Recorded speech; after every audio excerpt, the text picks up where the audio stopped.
Welcome back to the Reset series part 3. Thank you all for so much for coming back and for all your amazing comments on the last video, and I'm just so excited to do this week after week now. I'm going to do it every 2 weeks like I said last time. It flipping crept up on me though, let me tell you. I was like, oh god, I need to do it. Two things. So I am currently taking diazepam and naproxen for a really bad neck. So I spent yesterday in A&E because it had just completely spasmed up and it was awful, potentially the worst pain I've been in. So I'm a little bit on a cloud today, but I desperately did not want to miss putting my video up. So if things get a bit mixed up more than usual, that's why, because I feel a little bit spacey. But yeah, we're fine, it's all good. So in this week's video, last time I asked you what sort of things you wanted to see and what sort of things you wanted me to answer. So I've got a couple of things that I want to go through with you, and then of course 2 products that I'm absolutely loving, cannot live without. So we'll get cracking with that and I'll tell you about my week so far. So this week I was very lucky. I don't know if you follow me on Instagram or my other platforms or anything, but if you do, you'll have seen that I've been in the Caribbean with Lizzie for a week. It's all my links and stuff are in the description box. If you'd like to follow me anywhere else, then feel free. You are more than welcome. I'd love to have you. So yes, we went to the Caribbean. We went to the Dominican Republic, and now it wasn't a press trip or anything to do really with our work or blogs. It was just a holiday. And we were both like, do you know what, emotionally and mentally we really could do with a break. And even though it had just been Christmas, we still felt like something was overhanging us. So we were like, do you know what, let's just go and have a beautiful time together, proper girls time. So we did, and we did some hotel reviews whilst we were there as part of something else, not to do with kind of the side of fashion blog work that we do, but it was so stress-free. Apart from the travel time, which ended up at like nearly 2 days, which was ridiculous, and we spent a lot of time in cars because we grossly miscalculated the transfer times. But because we were together and because it was just us, we just laughed about it all, and had I been with anyone else I think I might have blown a gasket. But it was absolutely brilliant. And so actually this week I have felt really good, really lucky and very thankful. I've been very internal and very mindful of my situation and surroundings, and there's been so many moments where I've really been present, which I don't often have, that I've desperately wanted to bottle them up and be like, this, remember how you feel, this is amazing. And I remember having a couple of smug moments whilst we were away and thinking, I haven't had a single pang of anxiety whilst I've been here. And I think it was because obviously I'm removed from normal life, and the biggest worry that I had is to just make sure I had sun cream on so I doesn't burn alive in the sun. And I did do a lot of work whilst I was there, but at my own leisure. There was no stress, no pressure, and it was just bliss. I haven't had a holiday like that in so long, because if I go away with work, it's work. Like, you are on and it's work. So yeah, I've had a really positive week. The last couple of days hormones have come into play because it's girl week, and I can go one of 2 ways: either be up the wall anxious and irritable and feel like my world's ending, and I'll take it out on the closest to me, so mates, mum, poor mum, and definitely James, bless him, but he can spot it a mile off now, so he does give me a little bit of leeway even though I don't deserve any. And then, but this time, yes, the other way that it goes is I become very needy, very emotional and very thankful and overwhelmed and full of love. And this is exactly where I'm at now. So I'd look at where we were for the last couple of days on my holiday and burst into tears. Absolutely ridiculous, for no reason other than that I just felt so much love and so much thanks for what I was like experiencing, that I was just so overwhelmed all the time. And then I got home, I was on the plane on the way home, and that like girl week had begun and I could feel it coming. I was like, oh you bugger. And then I was like thinking about James and looking at pictures of us on my phone, and I was like crying because I couldn't wait to see him. I mean, how ridiculous. I'd much rather be like that though than anxious. And then like I couldn't wait to see him, and then got home and I was cooking, but I had my music on really loud. I was like dancing in the kitchen. I didn't hear him come in. He just came up behind me and gave me a big hug, and I was like, oh, I'm so happy to be home. He was like, oh my god, are you okay? I was like, I'm just so happy. He was like, oh my god, you are bonkers. But yes, I'm very glad to have you home also. So yeah, so I've actually had a really good week, and it's not been, it hasn't, I just felt good, and I just can't believe that I'm sat here saying to you that I haven't felt anxious, which is not normal. So yes, I feeling good, apart from the neck, feeling very, very good. I'm gonna have a nap after this because I feel like my diazepam is really taking effect now.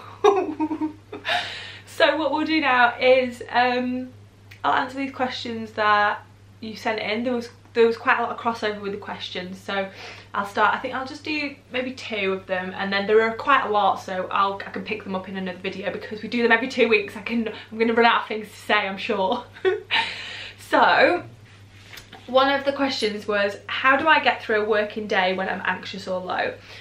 So this is a really big and important one for me because obviously I work for myself, and whether you are working in a job that is for someone else or for yourself, it doesn't matter. It's flipping hard work.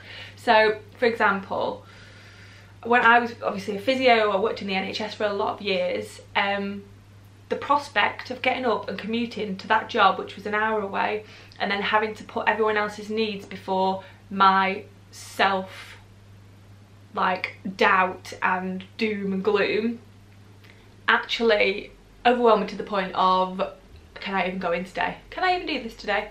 No, don't think I can. So sometimes I'd get up, get dressed, get ready and be like, oh my Christ, I can't go. I absolutely cannot go. And it only happened a couple of times where it was that overwhelming.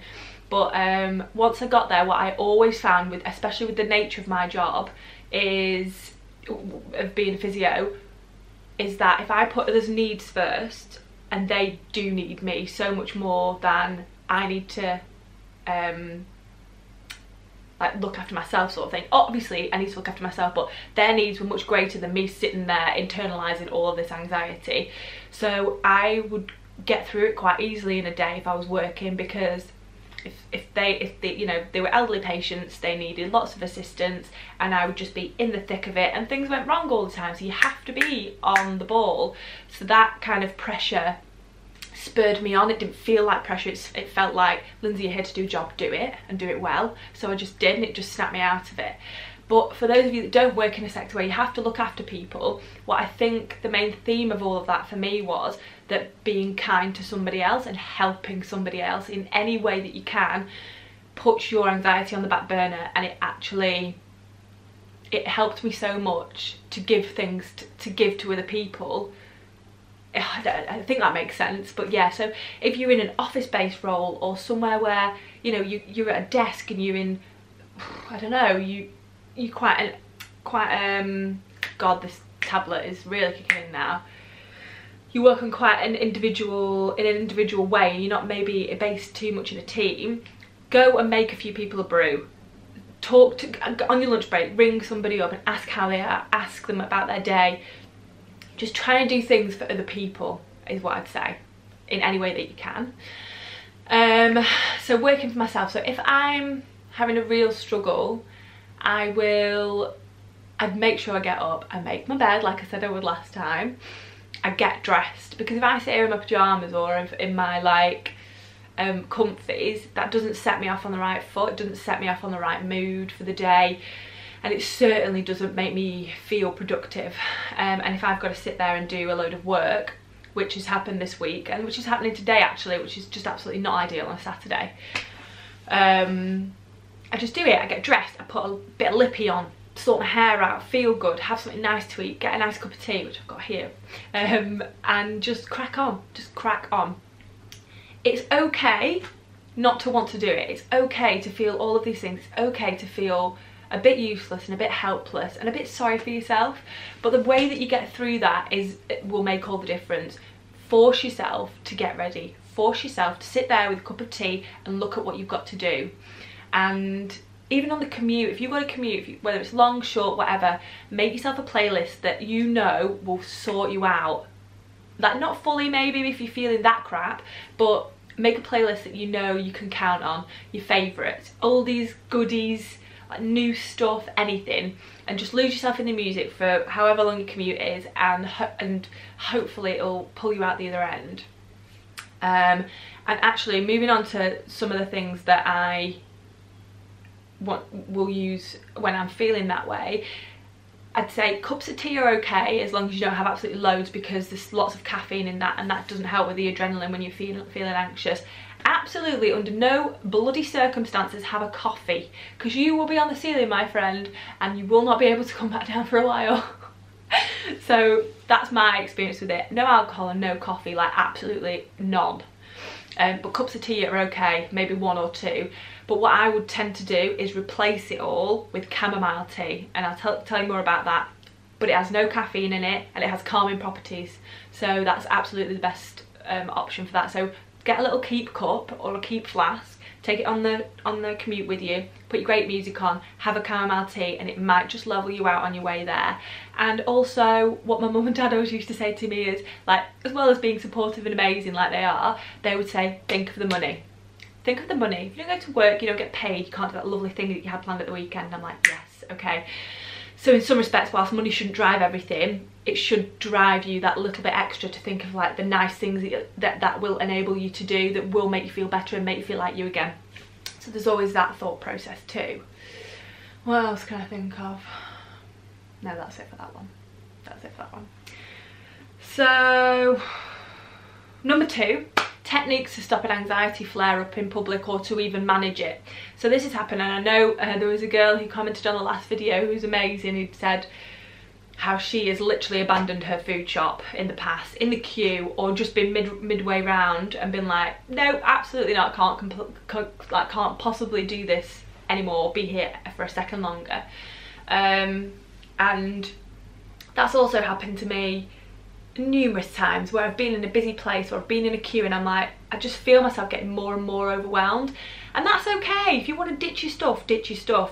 I'd say that we all have to try and manage it to a point where we don't feel like we have to run away from it, and don't let it control us when we're out. But sometimes the best thing to do is to just briskly walk away, stick your music on, go and calm down where there's not a lot of people, and come back to it. It doesn't mean that you've failed, it doesn't mean that you're a shit person, it just means that at that point you aren't ready to deal with that, and why should you? No one's making you.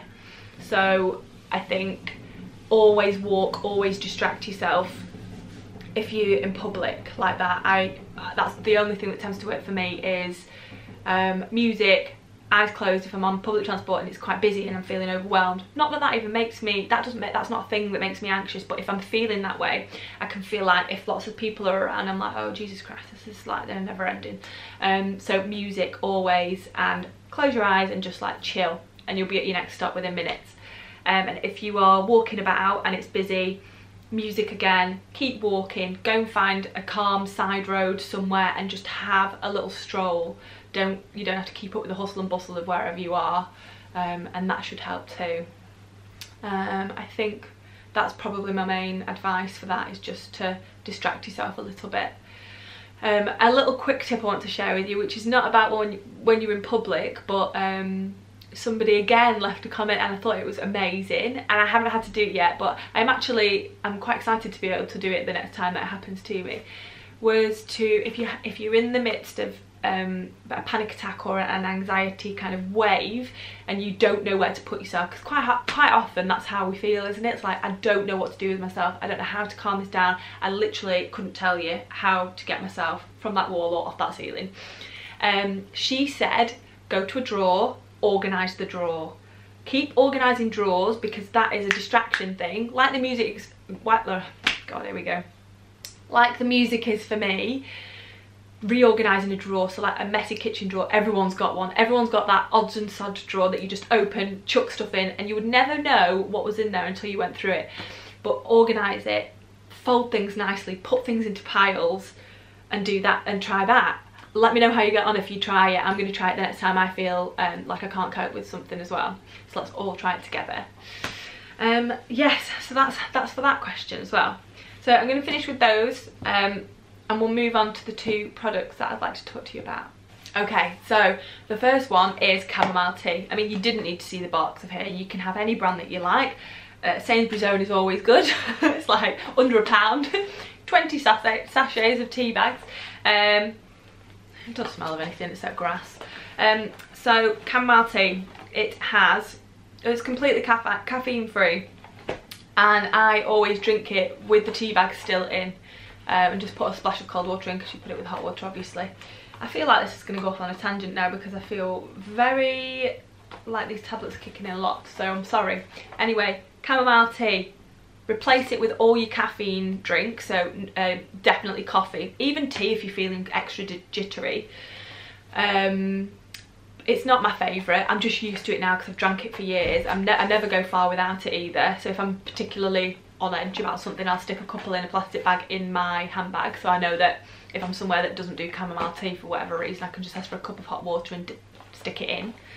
So that's super easy, they're so cheap, and let me know how you get on with it. Just, you cannot keep drinking coffee. You absolutely cannot keep drinking coffee, especially if you're knackered and you're in this little cycle of like, you feel exhausted because you're anxious and you're not sleeping, so you think you need a coffee to wake you up. It's just absolutely not the answer, because it's just gonna add to that adrenaline and make you feel so on edge. I know that caffeine affects people in different ways, but in my experience, if you're feeling anxious, it will just heighten it so much, and it normally takes me a good few hours to come down off that ceiling. So chamomile tea is my first one that I would recommend. And the second one is another product by This Works, because I bloody love them, and this is not sponsored. I don't go anywhere without this, and it's called Stress Check Breathe In, and it's a little rollerball thing, and it smells amazing, and it's like a lavender hug in a roll-on form. It's like a little oil, so it's for your pressure points, your pulse points. So I put it on my wrist, I put it on the back of my hand and rub it together, put it on my chest. I literally douse this stuff everywhere that I could possibly smell it. If it was okay to put it on your face, which I'm sure it is, I'd put it here like you do when you've got a cold with Vicks, but I haven't got that far yet. So yeah, I have it in the day if I need it. I take it abroad on holiday with me if I can't take my sleep spray for whatever reason. I carry this on the plane in your little, you know, your 50ml, under 100ml plastic bags, because on the plane I like to feel comfy, and I hate planes. I'm not scared of flying, but I just hate planes. But I like quickly, like, if you're sat next to someone you don't know, just like dab it on and be like, I bet they're like, what is she doing? So yeah, and I put it on before bed every night as well, in addition to my sleep spray. So that's why I rub it on the back of my hands, because I often sleep with my hand on my face or over my mouth, like on my side, so I can always smell it. So just put it in the places that you know you're going to get a good whiff of it. But yeah, that's just literally like having a moment of calm. And even if it's the smell that's relaxing, but also I think the habit of having it and the habit of using it is a reassuring thing to me as well. Just like the sleep spray, just like all of these things are a habit, but a comfy, calming, reassuring thing that I feel will be useful to you. So that's the 2 things. We've got a chamomile tea and your Stress Check Breathe In from This Works. Handbag this, and I've got a couple, so one for the handbag and one for my bedside table here that stays in my drawer. So yeah, but I hope everyone's okay and you're managing all right this last couple of weeks. I'd absolutely love to hear more about how you're feeling, if you've tried any of the things that we've been talking about, and please swap your flipping coffee for a chamomile. And as always, I'll send out a new pack of chamomile tea. How funny, but I will still send you one. I've said I will, so I will. Pack of chamomile tea and a Stress Check Breathe In from This Works in a little care package for somebody in the comments. And yeah, I've got some more questions to go through for the next one, but honestly, keep them coming. Ask me anything, and I can have a think about them, and we can chat about them together as we go through.